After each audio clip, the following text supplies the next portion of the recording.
Dora's Real Life. A Dora the Explorer Lost Episode Creepypasta. Hi, my name is Kimberly Wolf. As I am a mom, I am really careful of what my children watch. I have 2 little girls. Gabi is 4 and Josie is 18 months. Before I had Josie, I banned Dora the Explorer in my house. This might sound silly, because you might be telling yourself, isn't Dora the Explorer supposed to be a kid's show? Yes, it is, but I banned it from an experience I will never forget.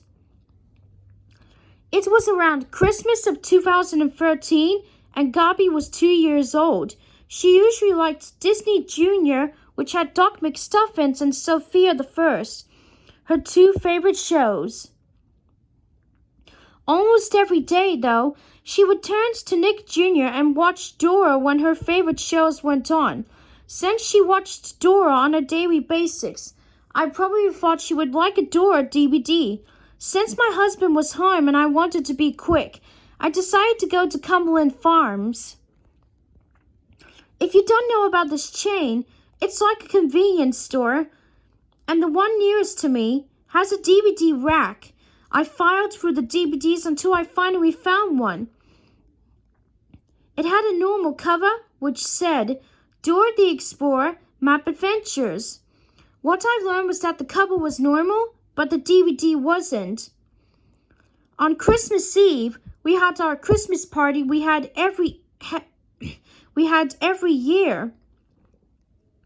When we opened our presents, Gabi got that Dora DVD I got for her. She thanked me for it, but she didn't watch it until Christmas Day.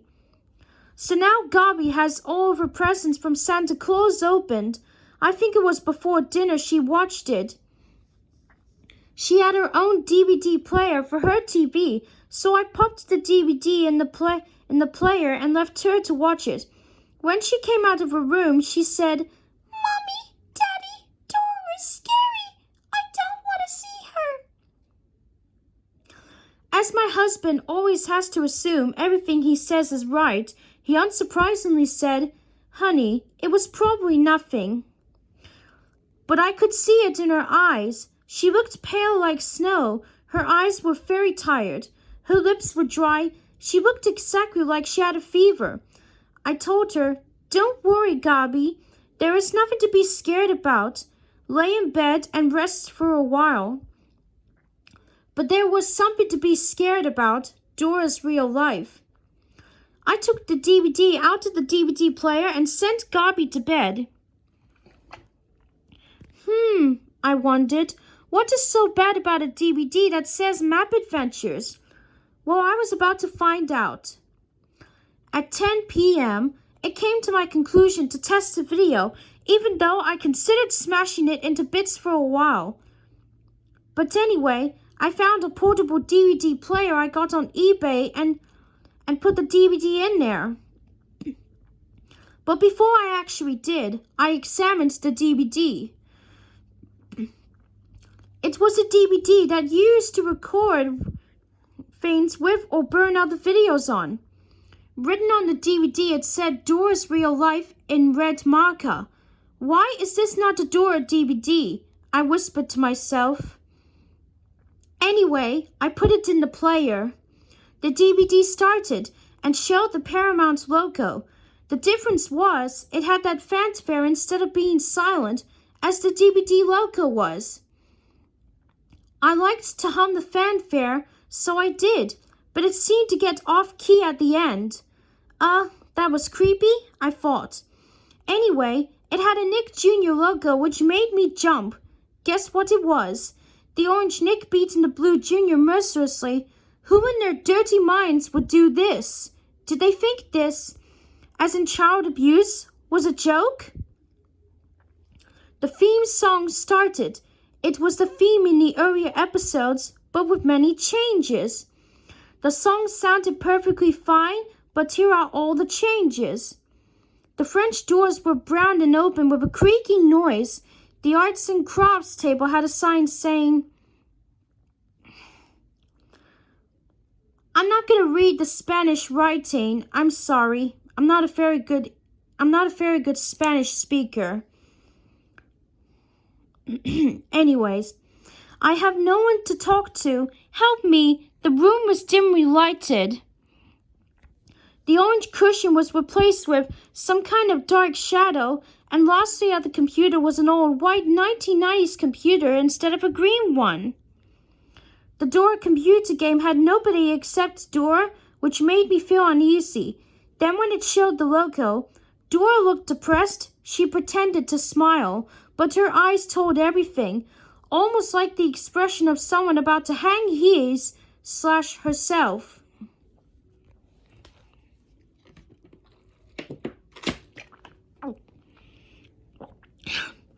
The episode started with a text saying, Margarita Macedo Chihuahuas, Chilpancingo, Guerrero, Mexico. It featured in orange, the Mediterranean-looking home, which I assumed was Dora's. It seemed rusty and boarded up. It had toys scattered all over. It zoomed into a front window that featured a messy bedroom. With a chipped wallpaper, the bed had an unkempt Dora with ratty hair. She woke up and said, Hola, soy Dora.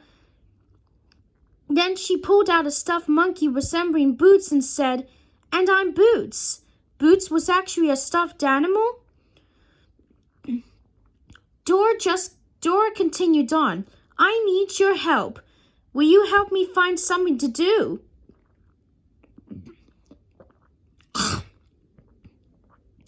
You will?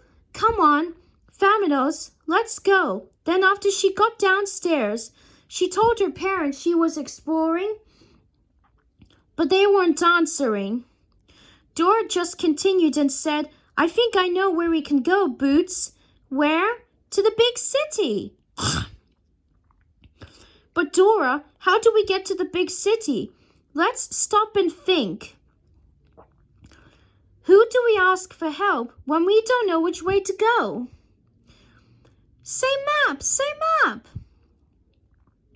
Dora pulled out a scribbled-on piece of paper, and Dora imitated map saying we have to cross to the troll bridge, go in the spooky forest, and then finally to the big city. Then, as usual, Map told me to say it with him, just like regularly. Dora then repeated the destinations, and when she said Vamanos, she also whispered, Lord, please help me change this world. Amen. Dora walks for a few yards, then stops and asks where the troll bridge is. Although there was no bridge in sight, she randomly goes up and says Gracias and Vamanos. She sings her Where Are We Going song while walking down a hill. She randomly stops and says, We made it to the troll bridge. Suddenly, a homeless man is on the screen with Dora. He looks in his mid-50s, very filthy with long, frizzy beard. He then says to Dora, Do you have some money? Dora then beams and says, Hola, grumpy old troll, what's your riddle? The man then says, What the hell are you saying, girl? Why do you always have to do this every day? Dora is obviously confused and says, Thank you for letting me over the bridge, grumpy old troll. The man then says, Burn in hell.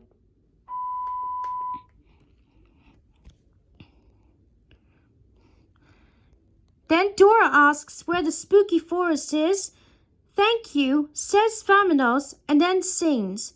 This is when things get worse. The streets get more polluted, and you can see more graffiti and gangs. Dora stops and says, We made it to the spooky forest. Be careful, they could be spooky bats and witches. Suddenly, a man dressed up as Swiper came up and said, Get out of my way, or I'll cut your throat and burn your family. Dora said, very scared, Swiper, no! Swiper then shoved Dora and her Boots doll was sent flying. Dora's knees were gushing blood from scraping on the concrete, and Boots had a tear in him. Dora mimicked Boots saying, "Ouch!" and said she needed a backpack to help Boots. She got her purple backpack and said all the things backpack would, got a bandage, and said yum yum yum yum yum yum yum. Delicioso, delicious. After that little strip of conflict, Dora said,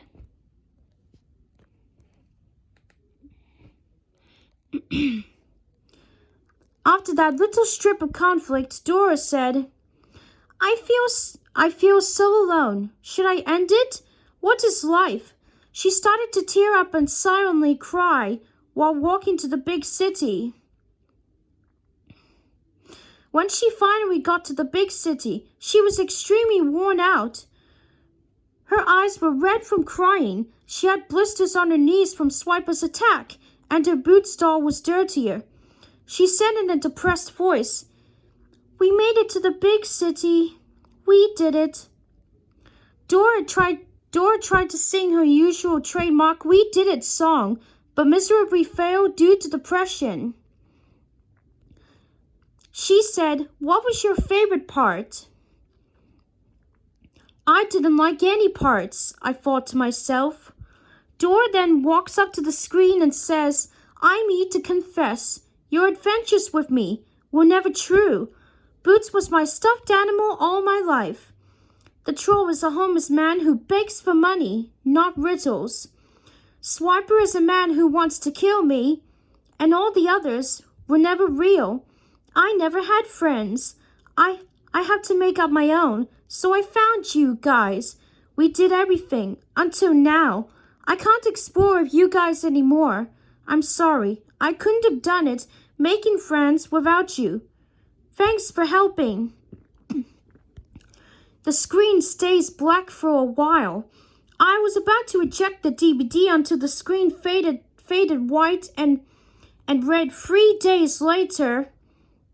It faded to a forest. It revealed to be that on one tree. You can clearly see at the cage Dora, with intestines dangling in a grotesquely real fashion, blue-colored fingers, gouged-out eyes, and other disgustingly real features.